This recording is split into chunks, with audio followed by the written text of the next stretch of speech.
Good morning, MVPs. Good morning, MVPs. As we continue down a journey to being certified legacy builders, I have the pleasure of being the moderator for this panel discussion today, this illustrious panel discussion. But first, allow me a chance to introduce myself. Thank you again to our amazing hosts. Let's give a shout out to Roxy one more time, the Black Professional Network President. I serve as the Black Professional Network Vice President in Los Angeles chapter as well. I serve at a few other roles in Los Angeles. I work at USC. I run their Clinical Translation of Science department for South LA, as well as run a nonprofit, founder and CEO of an organization called It's Bigger Than Us that focus on bridging the gap between community and academia. So when it comes to social equity, we all have a part in social responsibility as leaders in our fields and community. So let's get ready for an awesome panel discussion. So make sure you have you're taking notes, getting ready, absorbing tips, and getting ready to grow in your advocacy. So join me in welcoming our panelists that are getting ready to come to the stage. All right, first up, we have Chairman Oliver G. Gilbert III. Chairman is a seasoned attorney, former mayor of Miami Gardens. Let's give him another round of applause as he makes his way to the stage.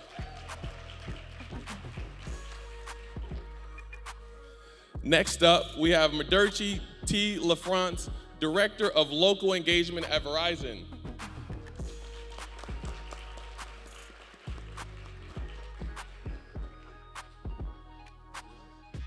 Yes, sir. Got it right. All right, next up, let's keep this energy up. We got Anna G. Rodriguez, 17 years, Florida Power and Light Veteran in Community Relations External Affairs Coordinator. Let's give her a round of applause as she comes to the stage. We got some hitters out here, y'all. Looking beautiful. Next up, we got none other than our local legend right in Inglewood, California, Sharis Rhodes. Let's give her a round of applause as she makes her way to the stage. She is the Chief of Staff to the Mayor of Inglewood, California, one of the fastest growing cities in America. Last up, we got Valencia V. Gunder, Community Advocate and CEO of Smile Trust. Let's get it, V.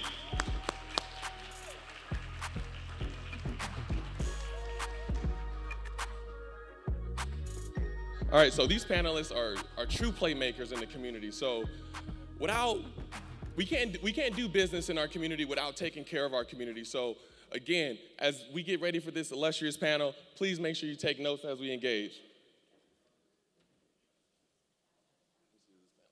There we go. Let's give a big shout out to Kanasha Paul one more time.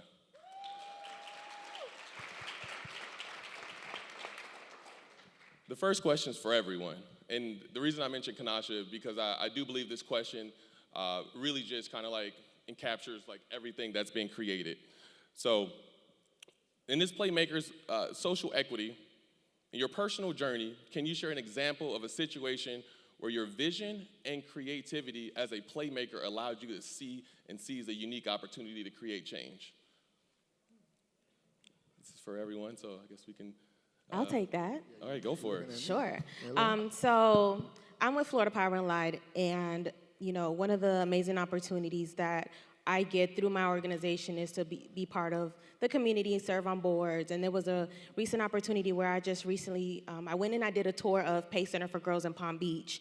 And with that, I noticed they had a really nice they had a boutique area for the girls. Now, if you're familiar with PACE, basically they help young ladies that it's almost like their last chance to stay in education, get a degree, get their high school diploma, and for a feeling of we didn't give up on you.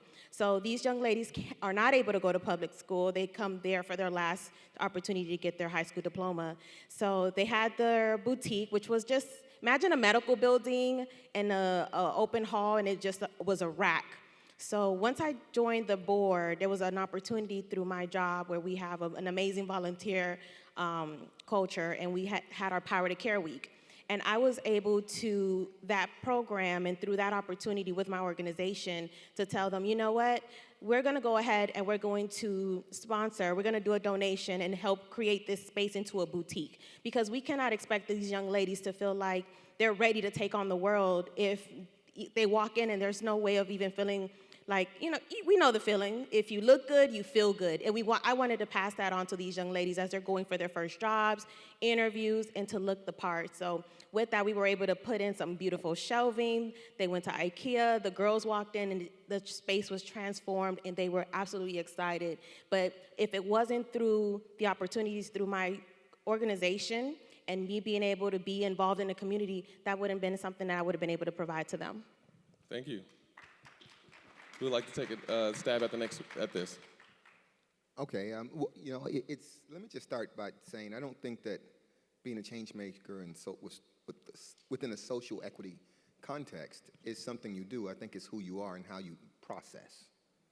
And so there's a lot of little things. I mean, when I think about it, when you were asking the question, she was speaking, I was thinking about when I was the mayor of Miami Gardens, and we had a police force, a brand new police force, that was comprised from officers who had retired from Pittsburgh and New York and New Jersey, and primarily white officers, Miami Gardens being the largest black city in the state of Florida. What I said was, why don't we have police officers from Miami Gardens? And so they said, well, we only hire certified officers. And so I said, why do we only hire certified officers? They said, well, we don't want to spend the money to send officers to the police academy. I said, well, how much does a seasoned officer cost? On average, you bring him in at $170,000. How much does it cost to put somebody through the academy and bring them in? Around $120,000. So I said, so you mean that I could send kids from Miami Gardens who are primarily black to the police academy, let them come back home, be police officers in their hometown, and we could actually save money? And they said, yeah. I said, okay, that's what we're going to do. That's what we're going to do, little things just like that. It doesn't have to be you always walking around saying we are doing this, but we're brilliant, all of us in this room. If we're just paying attention, little things like the payroll deductions for county employees. Payroll deductions for county employees, we have charities that they can give, but none of the charities were black, so I put the Carrie Meek Foundation on the list and passed a resolution because people ought to be able to donate to that type of foundation also. Always look for opportunities, and that's not going to be something that's a one-off. That's going to be something that if you really believe in social equity, if you believe in diversity, if you believe that if given the opportunity we can excel, opportunities present themselves in very small ways every day. So just take advantage of it. I think let's give that a round of applause.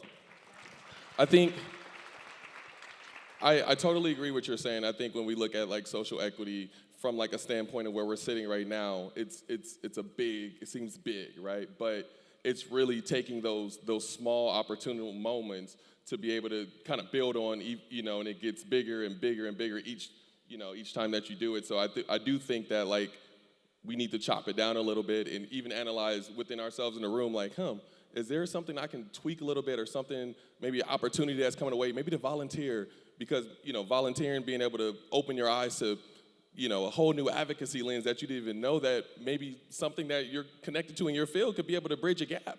So I think those are the different things that we should be looking at. So thank you so much for that. Let's continue.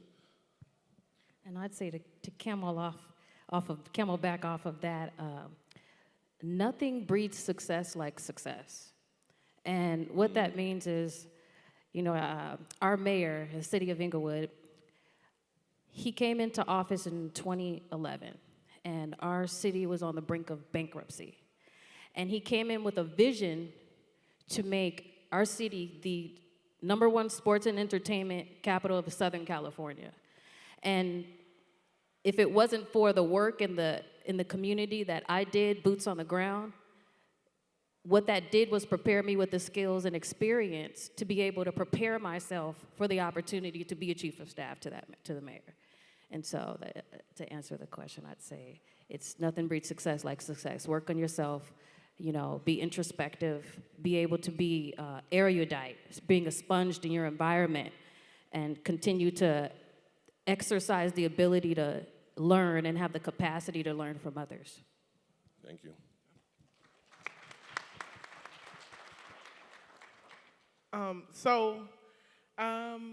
I'm a revolutionary, and that's something that I've had to work toward over the years. And approximately 13 years ago, I was first unsheltered, and then I was incarcerated. And at the time, I used to be like, why am I going through this? I had just finished college. Shout out to FAMU, Rattlers in the house. But I fell on extremely hard times, right?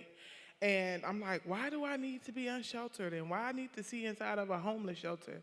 And why do I need to be incarcerated and extradited across the state and everything? Yes, I'm a felon. They look like this too, y'all, okay? And it wasn't until I came home back to Miami and I started to get into the work that I do. And I started feeding unsheltered people, and I started working with formerly incarcerated Black women and girls across the state of Florida, and we started to change the law, and we started to change how we treat unsheltered folks and thinking about programming to help transition folks off the streets and make sure that we are like restoring the whole person. And I believe that I needed to be incarcerated and unsheltered to feel how it is to be on the other side of that.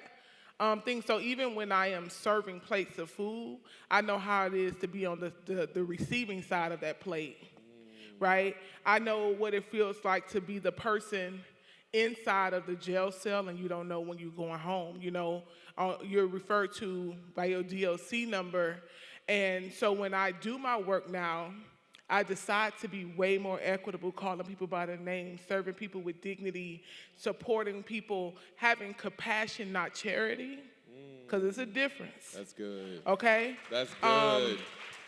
And teaching our people self-determination, because our people, even the most vulnerable and oppressed people, are under-resourced, not underserved, under-resourced. Because what I know about Black people, if you give them the resources and the education, they'll restore themselves. I've never met a poor person who liked being that way, you know?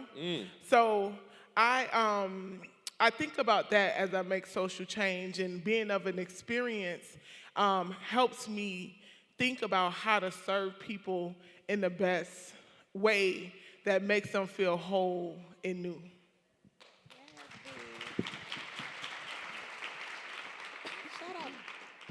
Shout out to V. Y'all look her up, the Smile Trust Incorporated. She's doing incredible work. Incredible work. Shout out to Valencia. But I'll say this, you know, in March of 2020, there was a little thing that happened to all of us called COVID. Y'all remember COVID. And in my capacity as the director of local engagement at Verizon, you know, it occurred to me, I was like, what can I do? Because as you know, Anna knows, like we get requests from every person, organization. It doesn't matter. You'll get an email talking about how someone's great idea should be funded. So in Palm Beach, if you all are familiar, they're both a rural, agricultural, and urban county. And there are some families and students out in Belle Glade and Pahokee that don't have any connectivity or accessibility.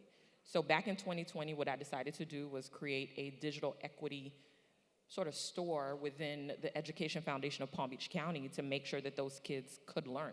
So what does that mean? That means laptops, that means batteries, that means earphones, that means providing everything that they needed to learn, because there shouldn't be any inequity in education, especially since it's free and we're in this incredible country. So again, I could talk about so many other things, but that's just one of the ways that, you know, we just thinking about how to create parity and equity for students in an underserved community or under-resourced community that I was able to do through Verizon. Thank you so much. Let's give a round of applause. Now that we have our foundation and understanding the panelists a little bit more, let's go a little deeper. The first question is for Chairman Gilbert. Social equity and economic empowerment go hand in hand. How has your role in public service contributed to the financial upliftment of Black professionals and Black-led communities? And what specific initiatives have you been involved in that have shown promise in the area? It's a loaded question. Yeah, it's a lot. That's a very broad question. I guess let's start in the beginning. We had an insurance company who they insured the city, and I remember them asking. I asked them the question. I said, "Do any of the lawyers, when the city is sued, are any of your lawyers, any of those firms, Black firms?" And the lawyer was very candid, and I appreciated his candor. We had gone through the RFP process. They were the only bidders. And he said, respectfully. Now, whenever somebody say respectfully, it's going to be some ish. So if you really want to, if you want me to pay attention to what you say, well, respectfully, Chairman, because I know that at least in your mind, there's an inclination that you're about to be disrespectful. But that's cool. That's cool. I was just telling my friend out there, I'm good at matching energy. So he said, it's not your prerogative, it's not within your discretion to tell us who we hire to defend you. So I said, oh, cool. Talked to the attorney. I said, Madam Attorney, what are our options here? She said, well, there's only one bidder. We can extend the contract for 1 year or the full term for 5. I said, well, let's just do one. Let's just do 1 year. We put it back out the bid almost immediately. Come back the next year, same attorney. He came, but this time there was 2 bidders. I said, those firms, you still don't have any black firms, do you? He said, well, I said, don't answer. I make the motion to approve the other company. I took their business away. A lot of times it's not going to be a direct thing. A lot of times it's us using our discretionary power. I don't need to make you go hire somebody. I need you to see the importance of diversity. And if I can't, from my position, convince you that you should see it my way, I can convince you in a different way. Because I'll affect your bottom line. There's going to be diversity if we just decide. And all of you have that. Listen, I understand the relative nature of power. I was the mayor then. I'm the chairman of the Board of County Commissioners in Miami-Dade County.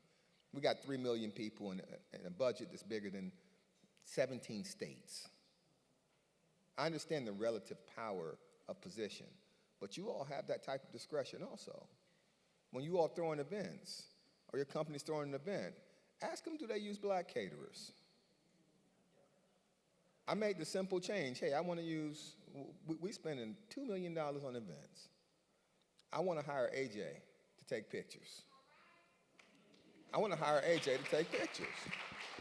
That's what I did as mayor. I want to hire AJ to take pictures. AJ ain't stopped taking pictures since. That man got houses and cars now. He got better shoes than me, and I'm wearing Gucci.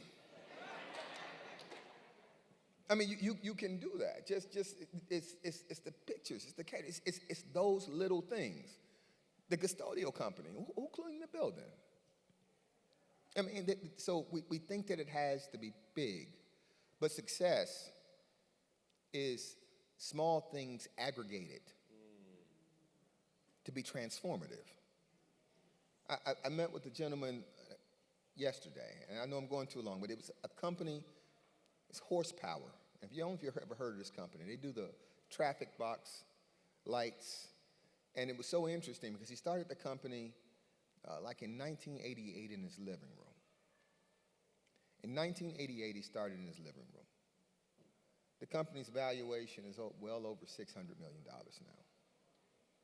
It was just a little company that he started in Hialeah. And he just kept working. And people said, hey, give him a chance. Just like people gave him a chance, we need to give each other chances. We can do that. Thank you, Chairman. The next question is for Valencia. As someone born and raised in Miami, you hold a pivotal position in the city, experienced rapid growth, sometimes at the expense of prioritizing black voices. Climate change is known to strain environmental and economic disparities, impacting black communities. How have you integrated the fight against climate change with addressing broader social and economic issues? Yeah, so I'm gonna start off by saying climate change is real. Again, climate change is real. And it's very interesting how anybody, and especially in political power in the state of Florida, who denies that when we feel it and we live in a peninsula that's going underwater. I didn't make that up. The scientists told us that. Could believe them. So one, just a quick story. Back in 2014, I heard Ms. Paulette Richards say the word climate gentrification at a community event. That is the woman who coined the term. She's a black woman from Liberty City, not the white professor at Harvard that stole her work, okay? Paulette Richards. And I remember Googling that word, those two words together, and you couldn't find it nowhere on the internet in the same sentence. In 2014, and in 2015, the first time I went to the county commission, this is under another administration. We got a brand new administration and board in there now. I actually got put out of the county commission because I was told that I was making something up. And what was going on at the time is that the people, especially black communities and under-resourced brown communities in Miami, was feeling the impacts of something that they did not have the science and the data to prove, right? People are like, they're gonna steal our communities because it don't flood over here. Or we at the peak of the city and they're gonna come over here and take it or whatnot. And people was like, oh no, that's not gonna happen. And now we got Magic City and Little Haiti and Liberty Square, $300 something million invested, and only 2 parts of the 9-part project is complete 5 years later, you know? And we're starting to see people that's sitting up on the ridge, which is black and brown under-resourced communities, not having the support to stay in the communities that we built. And what happened after that is I did not get discouraged. Did a participatory data collection project. That's when you canvass your own community and do your surveying yourself. We did that with a volunteer group of 17 people. And we talked to over 6,000 people in Liberty City, Little Haiti, Alapata, Miami Gardens, Opelika, and just to see and hear how communities were feeling about this thing. And we took that, and Dr. Hugh Gladwin at Florida International University actually made us our first map in 2016. And baby, when I got back to that commission, hello. So that was one way that we were able to show that community understand and knows what they're talking about when it comes to climate change, talking to undocumented farm workers about saltwater intrusion. We saw Surfside. And Surfside happens because of saltwater intrusion corroding the foundation of our city. It's not going to be a huge wave that comes in. It's going to start eating away at the things that we need. And what I do know, since 2014 to now, our county government now invests money in resiliency in a real way so that we can be prepared for this new city that we will live in. Mayor Daniela Levine Cava, before she was mayor and commissioner, she always had been a part of the conversation of climate and resiliency. So it was super great to see her become mayor because we have somebody for over 25 years of experience with this specific work, now mayor of Miami-Dade County. So that was super exciting. When she started her term, one of her first transition pieces was to talk to the community about climate and climate resiliency. So that's a good one. 100 resilient cities with the Rockefeller Foundation, Greater Miami and Beaches are one of the 100 cities in the world that participated in that. And all of this came about after a lot of the advocacy from community and then actually voting in leaders who actually believe that climate is real, climate change is real. Our communities are vulnerable, and Miami is also ground zero for sea level rise in the world, you know? So when our leadership of our county and our cities started to believe what the people were saying, understanding the science and the data, we see investments like $200 million in the city of Miami going into resiliency, city of Miami Beach, Miami Gardens, Opelika. Like you're starting to hear more and more leadership doing it, and we're starting to see budget line items in place.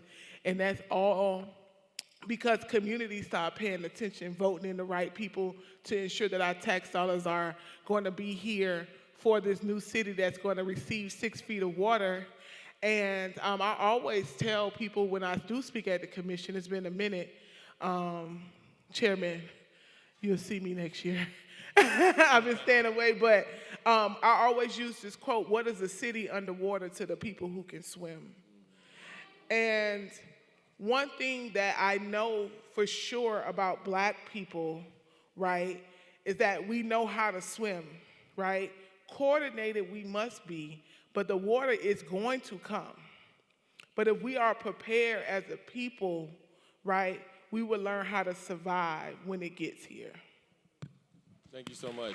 V, I wanna go a little deeper with really quickly one of the what we were just talking about with the climate change gentrification. I saw a recent clip on your social media, really talking about the different like nuances between like that and resiliency and how it gets misused in a lot of different contexts. Can you talk a little bit about that?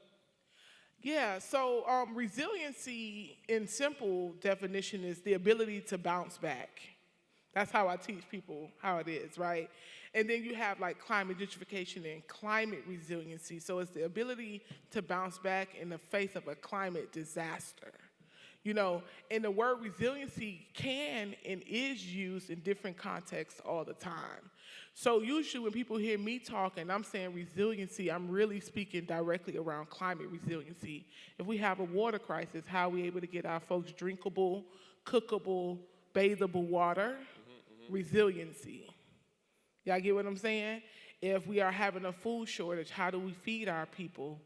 Resiliency. And that can come up in education, that can come up in hair, you know, y'all feel me? You know, the dye mess up your hair, the ability to grow back your baby hairs, you know? But very specifically around... I don't know. No. They going, okay.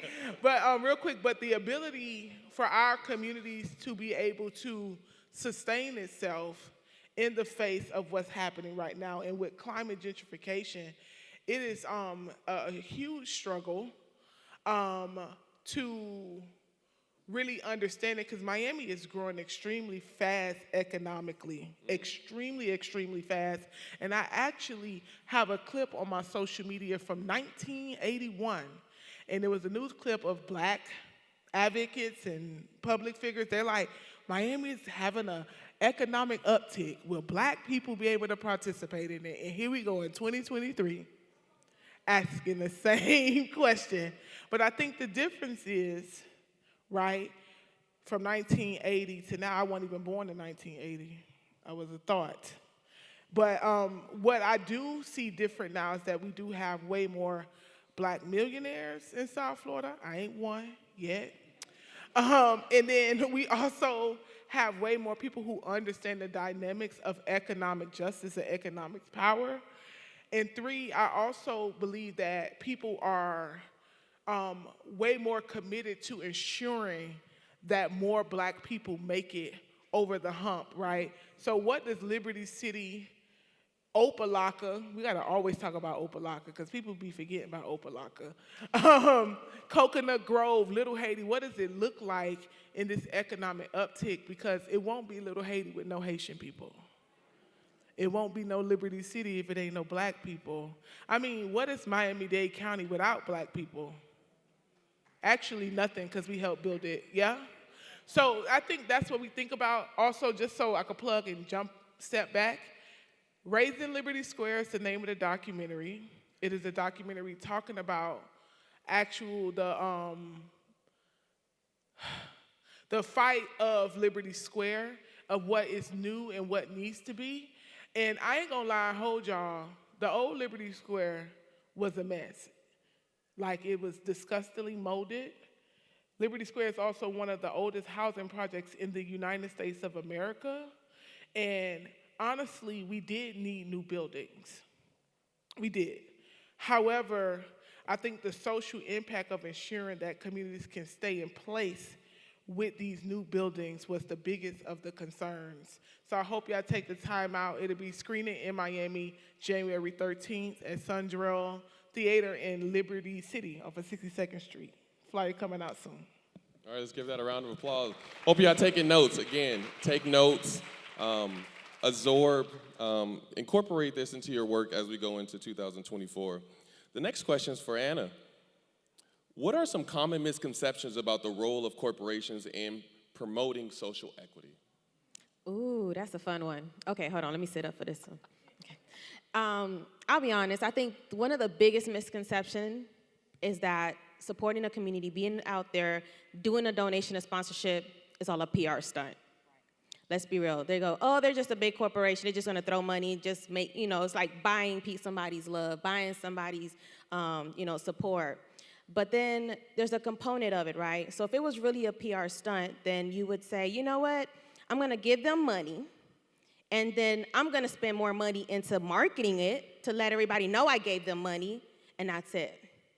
That, in my opinion, would be a PR stunt. But, from experience being at Florida Power and Light, for us, our organization has been very boots on the ground, and it's more than a PR stunt for our organization, because the same community that needs the support is the same community that we work in, that we live in, that our kids go to school in, our kids are at little leagues and things of that nature. So our organization they can throw the money, but no, not only do they support financially, but they also encourage and empower employees to be involved. They ask, what is it that you guys need? What's going on? Can we support your kids' baseball team? Things of that nature. Understanding where there's food insecurities and working with those partners, whether it's United Way, whether it's PACE, and all different causes. So if it was just a PR stunt, then our company wouldn't invest into allowing our employees time and to go and volunteer, whether it's at Loggerhead Marina, things of that nature. So we also put in a lot of sweat equity. A lot of support goes in that way to make it beyond a PR stunt, because at the end of the day, our organization understands that if our employees are able to also live in these communities, by which then they support organizations that support those communities, then they're able to not only increase employee engagement, but also just have employees that can come to work and have one less thing to worry and stress about. Thank you.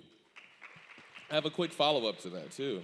I think, how can individuals encourage their employees to make meaningful contributions to the causes that they care about? Right, so for that question, let me break that down a little bit. So basically, let's say you have an organization, a passion, and you want your job to support it. How do you go about that, right? That's really what that question is saying. First and foremost, you have to understand the company you work for. You have to understand their values. You have to understand what they do. And then it's all strategy, You got to be strategic with it too. You have to be able to make sure you identify organizations or identify opportunities and ways to pitch it as well to leadership. Find advocates, find people that also, so I'm a very big, when it comes to youth, mental health, and empowerment for our communities, that's some of my key things. So whether it's, with 100 Black Men of South Florida that we support as well, things like that, then I find other employees that also will be behind that initiative. But not only identify the organization and go to the leadership and go, hey, I need $5,000 for this. Help them understand the impact it's going to make. Help them understand also, how the community that it will be in. Come with a plan. A lot of the times also you have to understand leadership, they're managing a company, right, or an organization. So you can't just say, hey, I want to put together this, and that's it. They will be more receptive and understanding and willing to support when you come with them with a plan like, hey, you know what, I met this organization, they have this going on, they support this. It also supports STEM. Our organization is big in STEM, so we support things also. We have classroom grants, things of that nature, working with different organizations, urban leagues of Broward County, Palm Beach. So understanding where supporting those organizations not only support our community, but it also helps bring awareness. So, hey, if you're into STEM, hey, FPL is a place where you can also come to work. It has to come full circle, but you need to be able to come together with a plan and pitch that as well. And then once it's done, don't just take the money and run and not talk back to leadership. Let them know the impact that made. We have a program at our organization that we've been doing for years. It's called our SecMe Generator Building Competition. And it's one of my favorites because I'll give you an example. Earlier, I think it was last year, we did a classroom grant. So we gave a school, I think it was about $25,000. We remade their classroom in an underserved community in Palm Beach, actually. Along with that, we also came and we brought in our generator building competition, which is in all the Tri-County area every year. And basically, our generator building competition, kids come and we provide them simple tools. The basics is a magnet, cardboard, tape, and wire. That's it. With that, we tell them create a generator. In this, I think we were in a media center, and within this moment, the kids, we gave them about 15, 20 minutes. These kids put together however they could and wanted and designed their own little generator. Then they all came up one at a time in a team. And to tell you that you get goosebumps because these kids who never would have even thought of, at that moment, they didn't realize they became mini engineers. They became, at that moment, little designers, architects, and the face of these kids when we test their generator, so we plug it up to a drill, spin it after they put it together, and their faces when they watch the voltmeter generate electricity is something that is unexplainable. It gives you goosebumps because in that moment, you sparked something in them. You sparked a possibility. You sparked an opportunity. And I remember, I think the group of boys, they generated the most electricity, and you see them in an uproar, then, it was just something so exciting. So things like that, and then show that to leadership, because now it tells a story. Now it shows them, hey, this is the impact you're making. This is the aha moment you're creating. So that's how I would say it. Thank you. Let's give a round of applause. I have one more follow-up. So for individuals that are here and saying, man, I'm hearing what you're saying, and I do want to incorporate that into our team, but I don't know how to start that. What tip would you do to give them to be able to encourage their staff to be more active?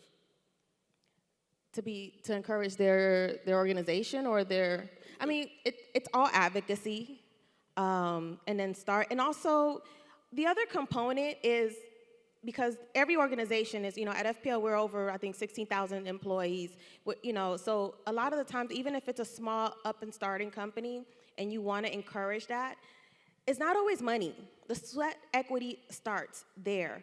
Reach out with your local organization. Partner up with, see what other companies are doing. If, I remember City of Miami Gardens, they have a whole bunch of opportunities, and say, you know what, if my business is in Miami Gardens and I see that the city's doing this, let me go and volunteer my organization. Let me put a team together for my job. It doesn't have to be financial. But then if that opportunity is strategic and you go out and volunteer and you guys get put on, you say, oh, let's take a picture together, and that gets on news. And then let's say, for example, an organization that's been growing, Demesman in Dover. So if something like that goes on the front page, the Demesman in Dover, volunteering at the Turkey Give Back, now that was press.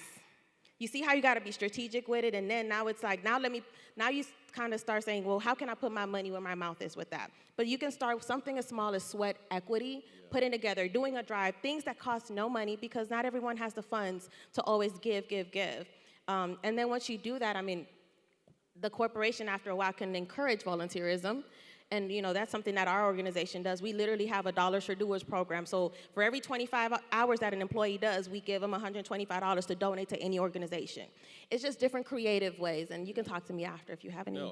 No, I think that's fantastic. I think oftentimes, we'll leave out of this and say, all right, we got to just do the biggest initiative possible. But hey, there's other organizations out doing the work right now that you can partner with and grow in your allyship with, and it's again, like you said, it's a low-cost, low-hanging fruit win for you. So I say look for those opportunities that are already around you. You may know family, friends.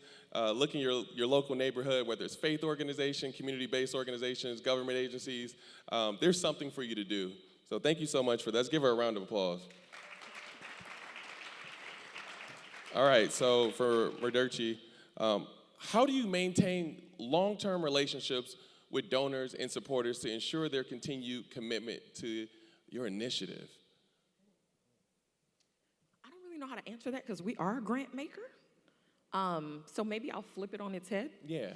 And say, if you're a nonprofit organization, how do you maintain relationships with corporate donors? That's a great one. So similar to what Anna said, so strategically, right, I am in the position to grant make. That's my job.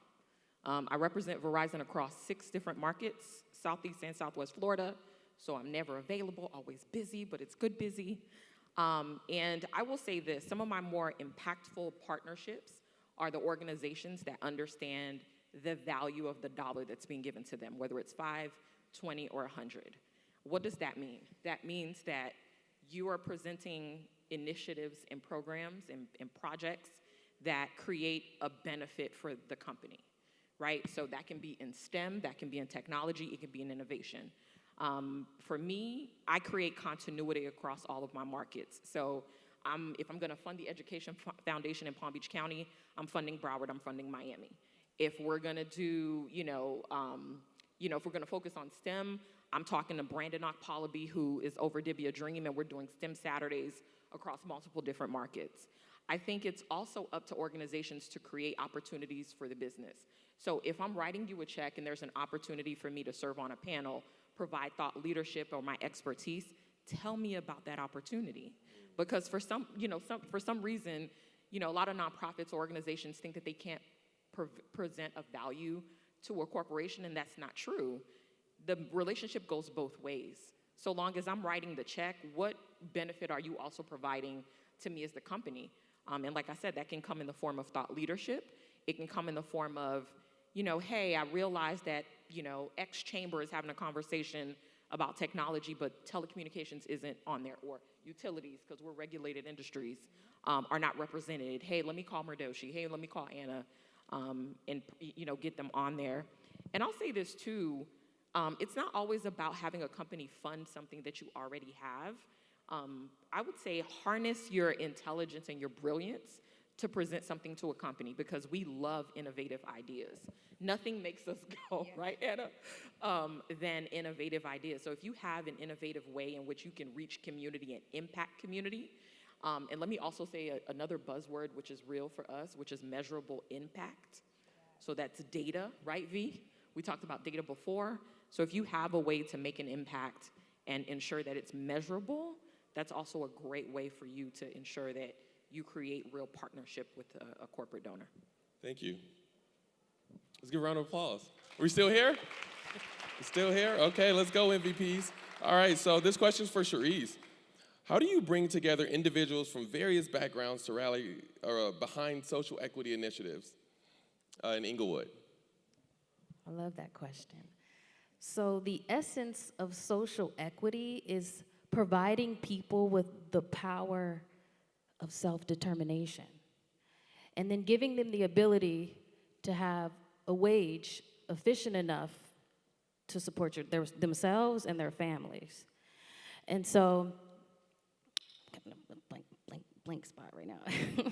And so with that being said, what we've done in the city of Inglewood is we brought together partners. We brought together billionaires, unions, our South Bay Workforce Investment Board, and the people of the city of Inglewood. And we brought them together, and the tool that we used was through our development agreements and our community benefit agreements. And so what that looks like is, let's say we have 30% local hire rate in our city. We have second chance, to where people who have formerly been incarcerated have the ability to work on the structures and construction in our city. And so the community benefits agreement and the development agreements are the roadmap to efficient employment and economic empowerment in our city. Thank you so much. I wanted to add something to that. It's interesting.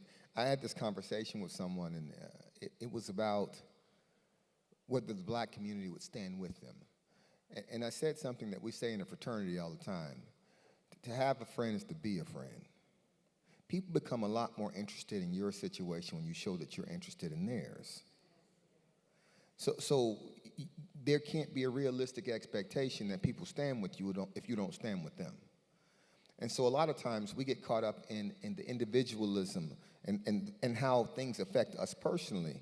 What I try to do is put myself in those folks' position, and from an empathetic perspective, hey, how would I feel? What would I want someone to do? I try to do that, because then I can create the expectation that you need to be here with me also. we have to learn to see what we want what we want for ourselves in and for everyone else, and be able to stand up for the cause, not just when it applies to us. Thank you. Let's give that a round of applause. So as we get ready to conclude right now, I'm going to ask all the panelists to share their last final thoughts, but also if there's any predictions coming up in 2024, any funding opportunities or any partnership opportunities, or just looking at the landscape of like social equity. I guess I'll go first. Okay. Let me go to the funding opportunities part first. So a lot of times organizations wait until the very last minute, 2-3 weeks before, to email me and Anna and be like, can you sponsor this gala? And then we got to write you back and say, absolutely not. And so I would beg of you to be a lot more intentional. The second thing I'll say is understand that all corporations don't have the same fiscal year. So some fiscal years are a calendar, which is January to December. Other fiscals might be July to June. Some fiscals might be April to, March or May or whatever it is.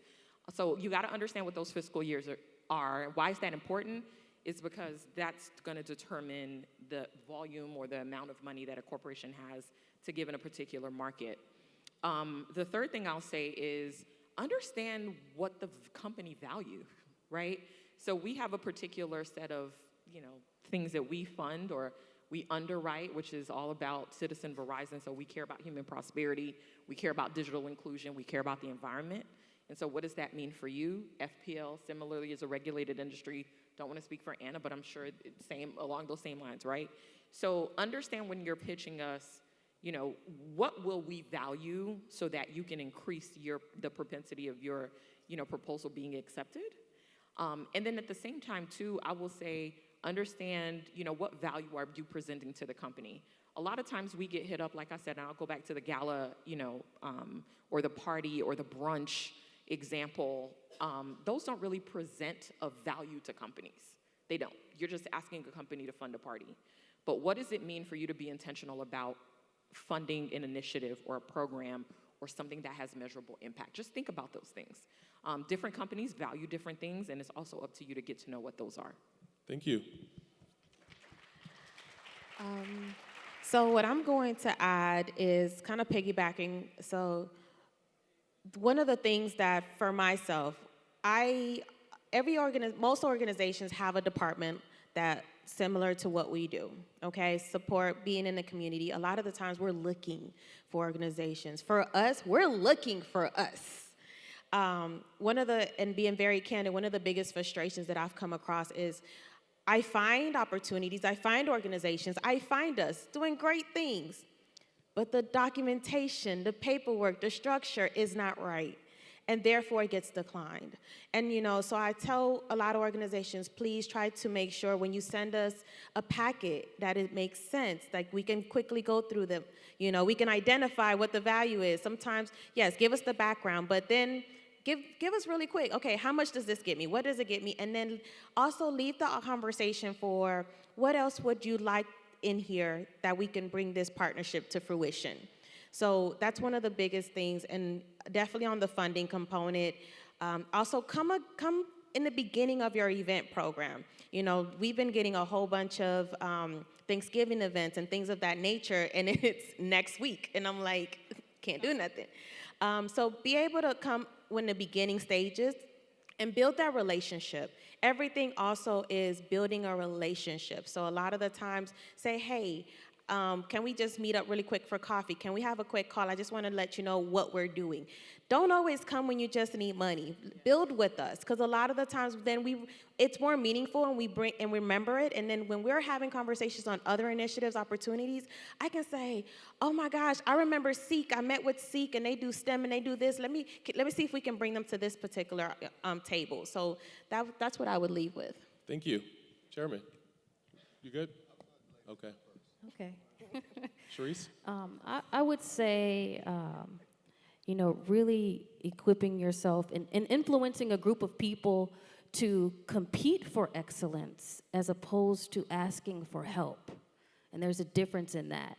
And I would also say with the city of Inglewood, we have a Champions Grant. So to our small businesses with 25 or less employees, we're giving out $20,000. That's through our ARPA fund. Through one of our billionaire partners, Steve Ballmer, is when I talk about the community benefit agreement. In that community benefit agreement, you know, there's finances that goes to scholarships for our kids in our school system, home ownership programs. And so we hold them accountable as a partner to build that social equity. And it's really working on yourself. It's your mentality. It's having situational awareness. It's being, you know, like I said again, introspective, you know. And I'd say read The Art of War if you haven't already, because that's really a conceptual concept of political war.